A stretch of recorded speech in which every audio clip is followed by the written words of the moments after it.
Hello, नमस्कार. मी दीपाली चौधरी. माझ्या चॅनलवर तुमचं स्वागत आहे. आणि माझी कथा विधिलिखित भाग 18. रुपेश सार्थककडे आला होता. घरात कोणीच नव्हतं. सगळीकडे बघितलं. शालू, काही नोकर घरात असतात. शालू, घरातले कुठे गेले? कोणीच दिसत नाही. रुपेश म्हणतो. दादा, ते बाहेर गेले. काही खरेदी करायची होती. शालू म्हणते. तिला काही माहिती नव्हतं ते कुठं जाणार होते. सकाळी लवकर आवरलं असं सांगितलं होतं. रुपेश तसाच त्याच्या रूममध्ये निघून गेला. कुठे गेले कोणालाच माहिती नाही. आजी पण काही बोलली नाही. रात्र झाली तरी पण आले नाही. रुपेश विचार करत होता. हॉटेलमध्ये जेवण करत होते. मस्त मजा चालू होती. साऊ मस्त एन्जॉय करत होती. तिला खूप छान वाटत होतं. अशा शॉपिंगला फर्स्ट टाईम आली होती ती. सार्थकला पण छान वाटत होतं. नव्या, त्याची मुलगी त्याच्यासोबत आहे. परत लग्न करायचे आहे. परत ते दिवस आठवायचे. सार्थक विचार करत होता. डॅडी, आपण आईस्क्रीम खायचं का? साऊ म्हणते. तुला आवडतं ते ऑर्डर कर, सार्थक म्हणतो. मी पण रियाला लवकर सांगून टाकतो. आम्ही पण लवकर लग्न करू. सगळे किती खुश आहे. असेच आनंदी राहायला हवे, राहुल विचार करत होता. आता खाऊन झालं होतं. साऊचे पण आईस्क्रीम खाऊन झाले. ते घरी जायला निघाले. रिया इथंच थांबणार होती. उशीर झाला होता. रात्रीची कुठं एकटी घरी जाणार. मग ती इथंच थांबली. घरी पोचून मस्त फ्रेश झाले आणि झोपले. शॉपिंग करून दमले होते. लगेच सगळे झोपून गेले.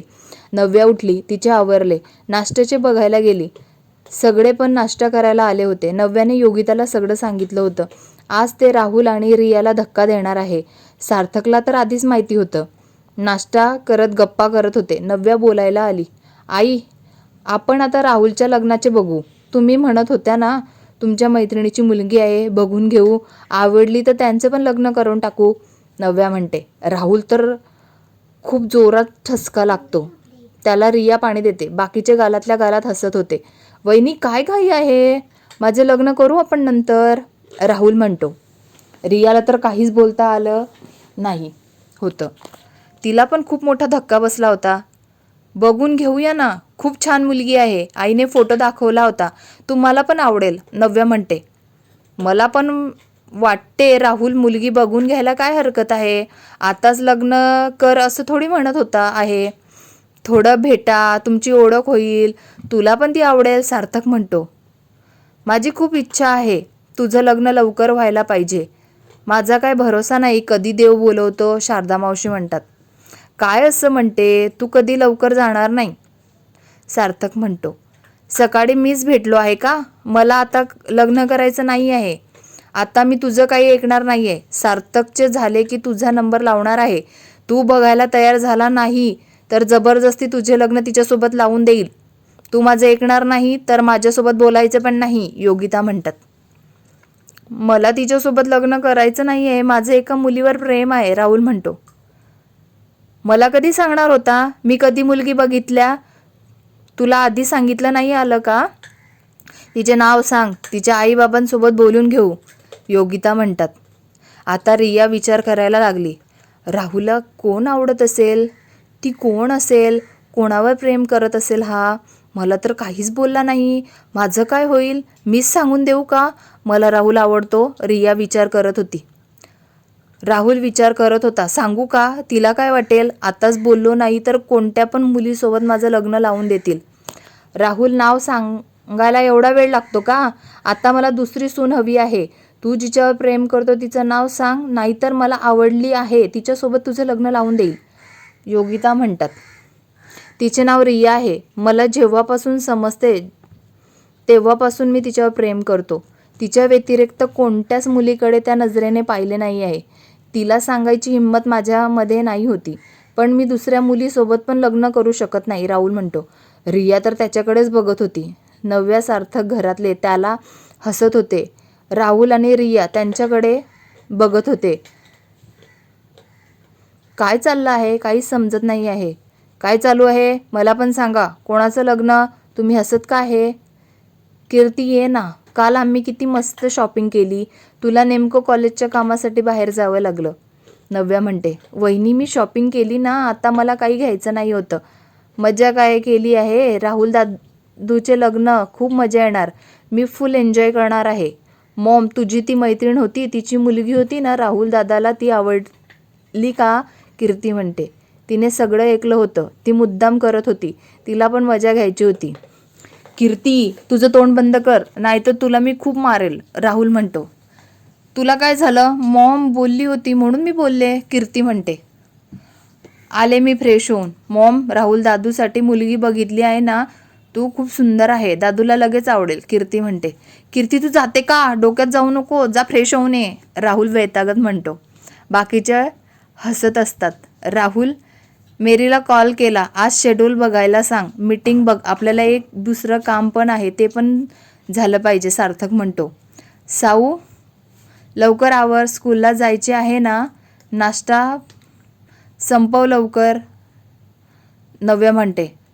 मॉम, लवकर आवरते, डॅडी मला स्कूलला घेऊन जाणार ना, साऊ म्हणते. साऊ, लवकर आवर, मी तुला स्कूलला सोडून देईल, सार्थक म्हणतो. रिया, तू माझ्या रूममध्ये ये, मला तुझ्यासोबत बोलायचं आहे, नव्या म्हणते. हे आवरलं की तुझ्याकडे येते, रिया म्हणते. नव्या साऊच्या आवरते, तिला स्कूलसाठी रेडी करते, सार्थक सोबत पाठवते. राहुल, सार्थक, साऊ सगळ्यांना बाय करून निघून जातात. रुपेश रूमच्या बाहेर येतो, तो नाश्ता करायला जातो. राहुल, साऊ, सार्थक, त्याला दिसत नाही. रिया दिसते. ही माकडीन आली, सारखं काय असतं, रुपेश विचार करत असतो. हा काळा बोका पण आहे का? सार्थककडे पळीत असतो, काम धंदा करतो की नाही काय माहिती, जेव्हा बघावं तिथं असतो. त्याच्यासोबत वाद मला घालायचा नाही आहे. नव्याकडे जाते, तिला काय काम आहे ते बघून घेते. असं आज मी खूप खुश आहे. राहुलचे एवढे वर्ष प्रेम होतं, पण त्याने सांगितलं नाही. माझं पण होतं, त्याला सांगावंसं वाटलं नाही. खरंच जर आंटीने सांगितलेल्या मुलीसोबत लग्न करायला हो बोलला असता तर माझे काय झाले असते. राहुलने तसं केलं नाही, मी वाचली, रिया विचार करत होती. मी काय म्हणते, रिया वहिनी, दादूचा विचार करून झाला असेल तर तुझ्या नव्या वहिनीने बोलवलं आहे, कीर्ती म्हणते. रिया तर विचार करायला लागली. समजलं तेव्हा कीर्तीच्या मागे तिला मारायला धावायला लागली. तुला ना बघते, जास्त बोलायला लागली आहे, रिया म्हणते. त्या तिघी नव्याच्या रूममध्ये बोलत बसल्या होत्या. नव्याच्या डोक्यामध्ये प्लॅन होता. नव्याच्या डोक्यात आजकाल जास्तच प्लॅन येत आहे.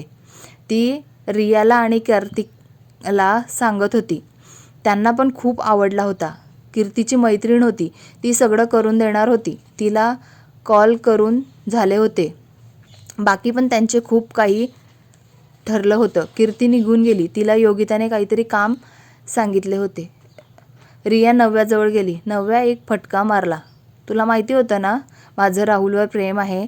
त्याला मुलगी शोधत होती. मैत्रीण आहे की शत्रू मला काही समजलं नाही. तो पण प्रेम करतो, पण काहीच सांगितलं नाही. त्याला ती मुलगी आवडली असती तर माझे काय झाले असते, रिया रडत म्हणते. नव्याला हसू येत होतं. रिया, रडू नको, हाच आमचा प्लॅन होता. आईच्या कोणत्याच मैत्रिणीची मुलगी आम्ही पाहिली नाही होती, त्यामुळे राहुलने कबूल केलं रियावर प्रेम आहे. नाहीतर करत बसले असते पहिले आप. म्हाताऱ्या झाल्यावर एकमेकांना सांगणार होते का? माझा प्लॅन वर्क केला. आई बघ, लवकर तुमचे लग्न पण लावून देतील, नव्या म्हणते. मला तर सांगायचं ना, एवढं दुःख झाले नसते, रिया म्हणते. तुला असा आनंद मिळाला असता का? राहुल बोलला तेव्हा किती आनंदी झाली होती, नव्या म्हणते. दोघी बराच वेळ बोलत बसल्या होत्या. सार्थक, तुला माहिती होतं ना मला रिया आवडते, तरी वहिनीला साथ दिली.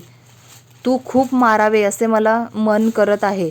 माझा जीव गेला असता. वहिनी जेव्हा बोलल्या तेव्हा कसं तरी थांबवलं मी माझ्या जीवाला, राहुल म्हणतो. तुला पण कधीपासून सांगत आहे, रियाला सांगून टाक. तू काही सांगितलं नाही. आता मी म्हटलं चल ऑफिसला, लगेच माझ्या मागे आला. रियाला कुठेतरी बाहेर घेऊन गेला असता, पण नाही. हे असं काहीतरी तुला सुचत नाही. मला सांग, चान्स मिळाला असता तर नव्या घरात राहू दिलं नसते. मला तिला बाहेर घेऊन जाता येत नाही, सार्थक सॅड होत म्हणतो. मी रियाला घेऊन जाणार आहे. डिनर प्लॅन केला आहे. तिला सांगितलं नाही आहे. नव्या वहिनीने सांगितलं, बाकी मी अरेंज केलं आहे, राहुल म्हणतो. सध्या तुझ्या वहिनीचे डोकं खूप चालत आहे. तिच्या डोक्यामध्ये खूप प्लॅन येत आहे. आता घरामध्ये रडली आहे, आनंदी राहते. साऊची चिवचिव असते आता रिया आली की काही खरं नव्हतं. आपल्याला कोणी बोलू पण देणार नाही, सार्थक म्हणतो. राहुल बोलायला लागेल की दरवाजाला नॉक झालं. मेरी आली होती. मे आय कम इन सर, मेरी म्हणते. येस कम इन, सार्थक म्हणतो. मेरी आत येते. सर, तुम्हाला यावर्षी बेस्ट बिझनेसचा अवॉर्ड देणार आहे. तुम्हाला इन्व्हाइट केलं आहे. Congratulation sir. मेरी खूप आनंद झाला होता. राहुल तर सार्थकजवळ जातो. सार्थकला कॉंग्रॅच्युलेशन करतो. त्याला पण खूप आनंद झाला होता. माझं काय, तुमची पण मेहनत आहे, सार्थक म्हणतो. सर, आता तुमची मीटिंग आहे. त्यांची तयारी झाली आहे. मोठी ऑर्डर येणार आहे. त्यांचं सॅम्पल दाखवलं होतं. आता फक्त प्रेझेंटेशन द्यायचं आहे, मेरी म्हणते. व्हेरी गुड मेरी, सार्थक म्हणतो. थँक्यू सर, मेरी म्हणते तिचं काम करायला जाते. सार्थक, किती मस्त न्यूज दिली आहे. आपण मस्त पार्टी करू. तुझे काय म्हणणं आहे, राहुल म्हणतो. लग्न होऊ दे, मग मस्त पार्टी करू. नव्याची पण ओळख करून द्यायची आहे, सार्थक म्हणतो. ऑफिसमधल्या मुली जडफडाट होईल. सरचे लग्न झालं आहे, त्यांचा मेकअप कमी होईल, राहुल हसत म्हणतो. असं काही नाही, तो त्यांचा प्रश्न आहे. मी तर कोणाकडे बघतही नाही. मला फक्त सगळीकडे नव्याच दिसते, सार्थक म्हणतो. किती ते प्रेम, किती ते नजराणा लगे, राहुल म्हणतो.